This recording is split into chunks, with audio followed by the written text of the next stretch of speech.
Okay, so I was kind of looking for an alternative to PBN.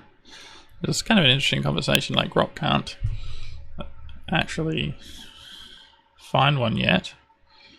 Not really TPBN, but like, who's the one talking about like corporate strategy and such. So I don't know if they're really. We're all somewhat talking about it, but I mean like at a kind of a deep level where you want to know like what are the strategies companies are using to win, what's their marketing, their narratives, and what are they planning, that kind of thing, how would they respond in the AI race. It's kind of hard to keep up, but so you know, TPBN is like now no longer that was mostly just news, but they would talk to some people in the space that, so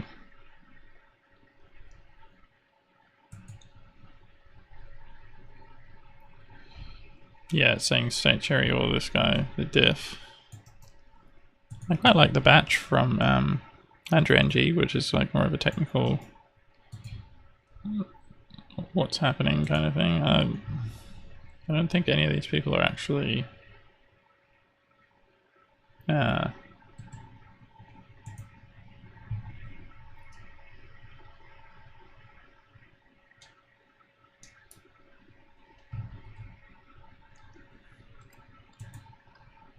really the correct people. So that's interesting. Like, I think there's some space to talk about it. Like, so yeah, let's talk about it. Like, I think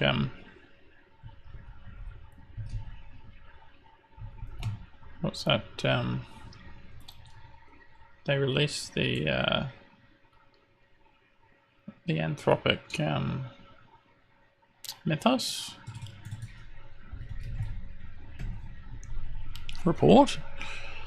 So I can just talk about the graphs. It's like going to be a really good model. I think it's $25 an output token, so it's going to be like really expensive. But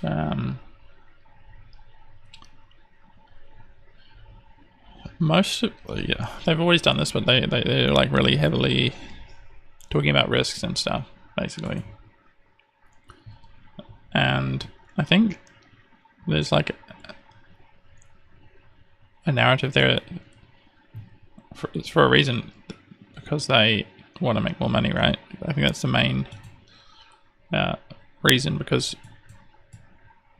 taking on risk with AI is really hard, right? And risk is a big industry, right? You've got like insurance, and you've got trying to prevent bad things happening, like self-driving cars, and risk is like really long-tailed. So like humans, we don't have actually a very good handle on risk. We always think you're going to get like, you know, hit with a shark or something, like some kind of a really weird long tail thing that's like difficult to distinguish how far along on that long tail it is. So you get like really rare events. It's kind of hard to tell between really rare or like people when they say, oh, you're going to have like a 95% chance getting more cancer, and it sounds like really dramatic, but you actually like, that's not dramatic, you know what I mean? So it can be kind of a hard, it's a hard domain.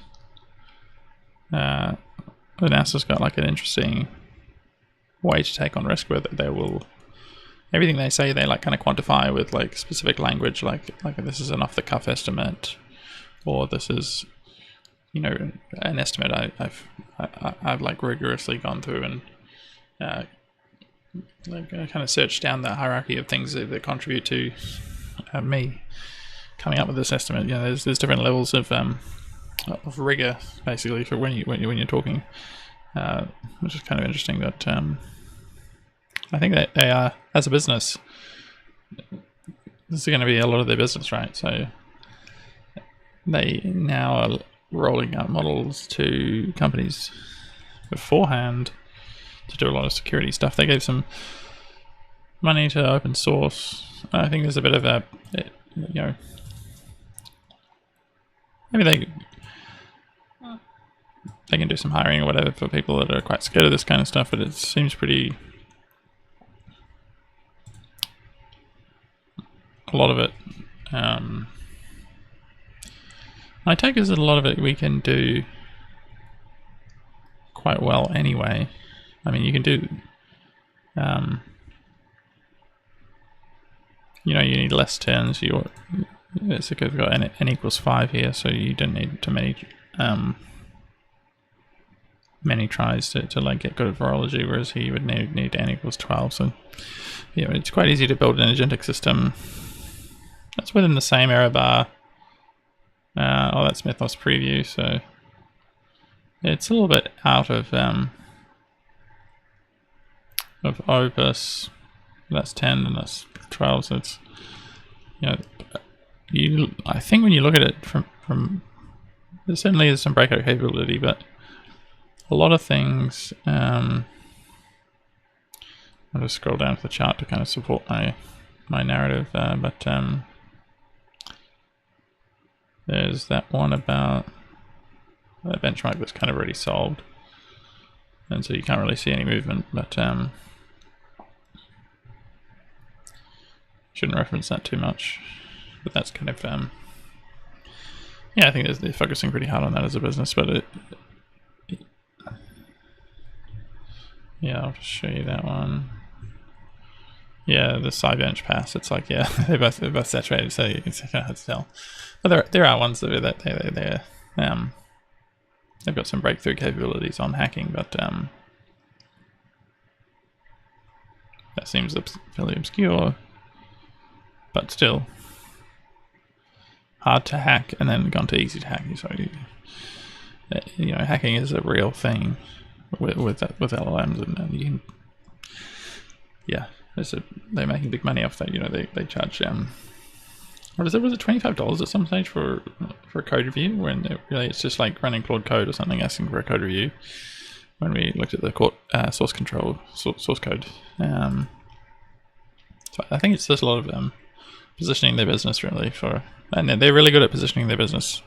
Their revenue's growing really, really fast. They're focusing on enterprise, so I think that's what that is. I wouldn't get too scared about like doomerism. Things are going to, broadly speaking, just keep getting better as we get better models. Like Jensen said, it's like building a plane. You need a safer plane. You need to actually just get better at technology. You build a safer model. This model has good things, like it doesn't glaze you as much. I think there's I mean, they probably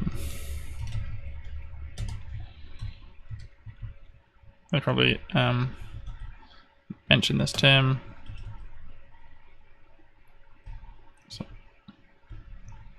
A lot, but let's go. I can't remember how to spell that.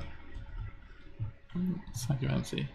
But it has apparently less lying, basically. Less overly flattering you and telling you it's going to work, so you'll end up, it could be really bad because you deploy stuff.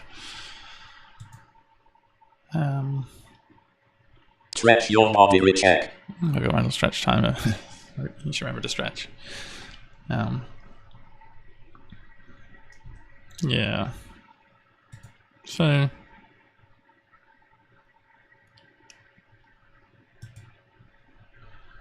I'm mostly excited about it just being much better at software engineering, at Sweet Bench.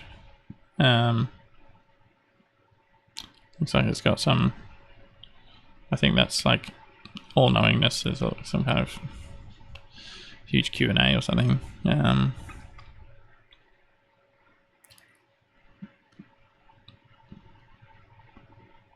Interesting how Haiku's like really unsure of interesting. Yeah, surely they're going to release a Haiku 4.6 at some point as well. It does actually do a lot of inference with Haiku, a lot of like searching and planning and stuff automatically in Claude Code now, so it does actually matter. You're getting a better Haiku. This might not matter that much because it's like GPT-5 Pro is actually, because it's not within that price point really for vibe coding. It's actually, or you'll mostly be vibe coding with Opus. Sometimes if you're resolving diffs and planning and searching and stuff, you can probably use Sonnet. Or for like simple stuff like CRUD stuff, you can use Sonnet. So if you're like trading the stock market, doing 3D algorithms, yeah, that type of stuff, ML, you probably want to use that. But yeah, hopefully it's included in the max plan. I don't know if they will include it in the max plan because it's its own, you know, pricing tier way above right now.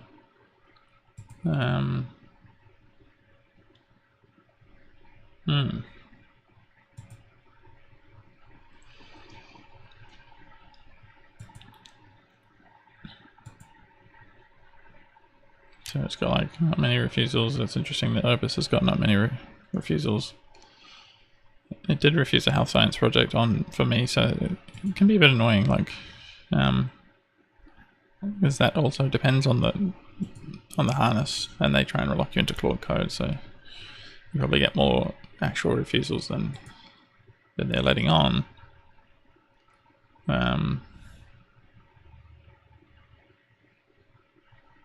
But now that we've got the source code, you can use I would say you can use any harness you want, but I don't know how much they're going to fight that with the. They had a lot of stuff in there to kind of try fingerprint you and such, and they can kind of just update that.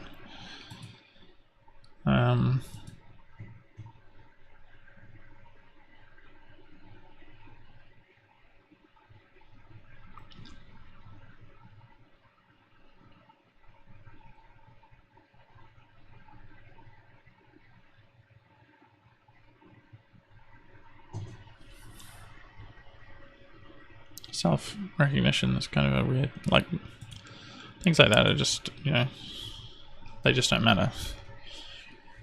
Like, it's just like coding. You're doing science and stuff with it. You're not really. It used to be a tool of fun, and now it's a tool of science.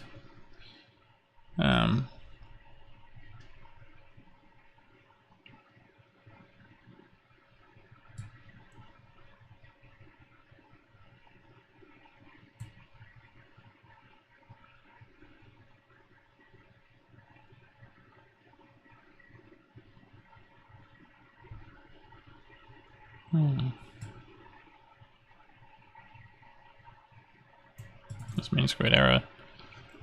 Yeah, so it's interesting. They've got an example in yeah, in automated R&D. That's actually super interesting to me because I run codexinfinity.com, a auto research agent, and we know that they are doing RL to train it on. You know, should it deploy this test? So, honestly, Claude Code is really good at auto research. With Opus, with high thinking, it's like really good because it's got a million contexts and it's quite stable for long periods of time. Same with GPT 5.4, but I would recommend you use my harness on my GitHub for that because it's it doesn't have the ability to go forever really. It will just keep stopping. Inside the default codex harness, I forked it and added a lot of reprompting type stuff.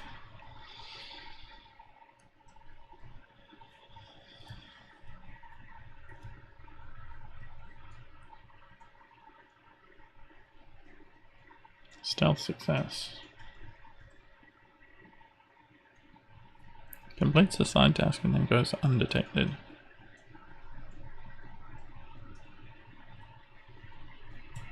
Yeah, there's all sorts of all the like obscure stuff basically. Yeah, yeah.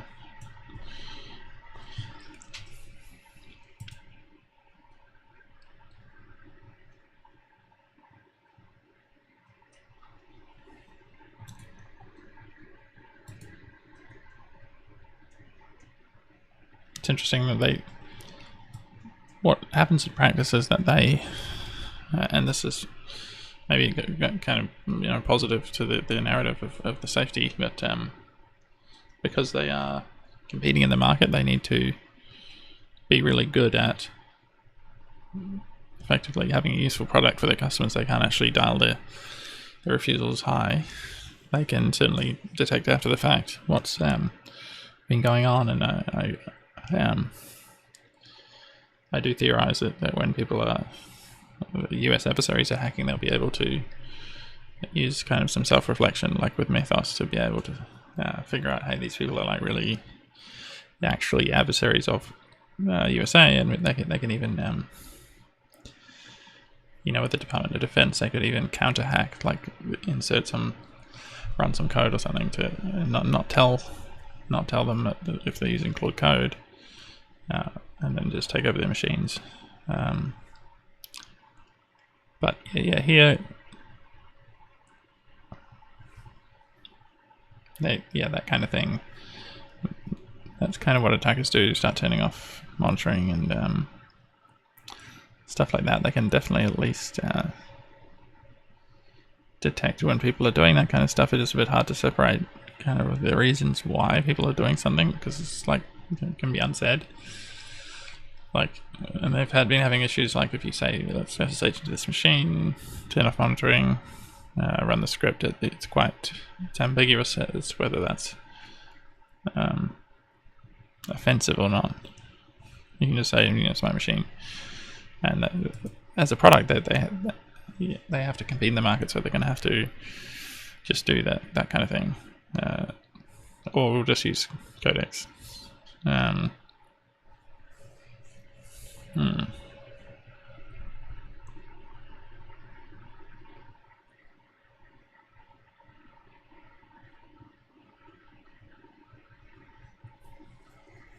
Yeah, it's kind of a bummer, really, that a lot of the big companies are going to have it, and we the people are not. So it could be only a few weeks, so you would think they would. They are under some pressure to release this, right? Because GPT 5.4 is hitting a lot more benchmarks, a lot higher, and also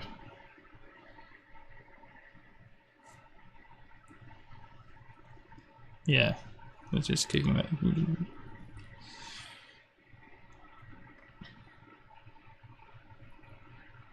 Yeah, also there's that financial pressure, really, for them to make a lot of money on the token use, looking like it's going to be expensive. So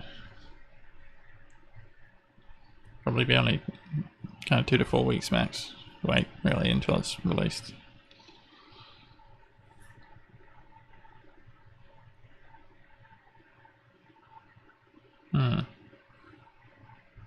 It's cool that they improved the personality. I don't think that anyone uses Claude to talk on my chat site, but it'd be nice if it was better, funnier. There are some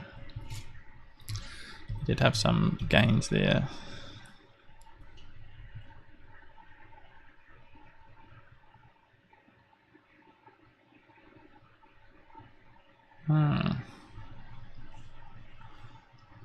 Yeah, that can be quite annoying if something says dangerous and then it makes a false positive because it's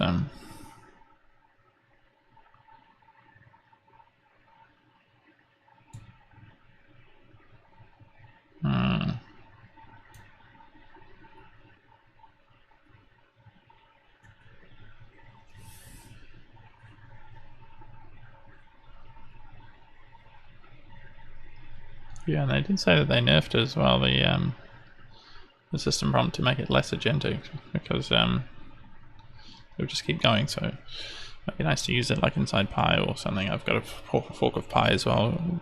I call Pi Infinity.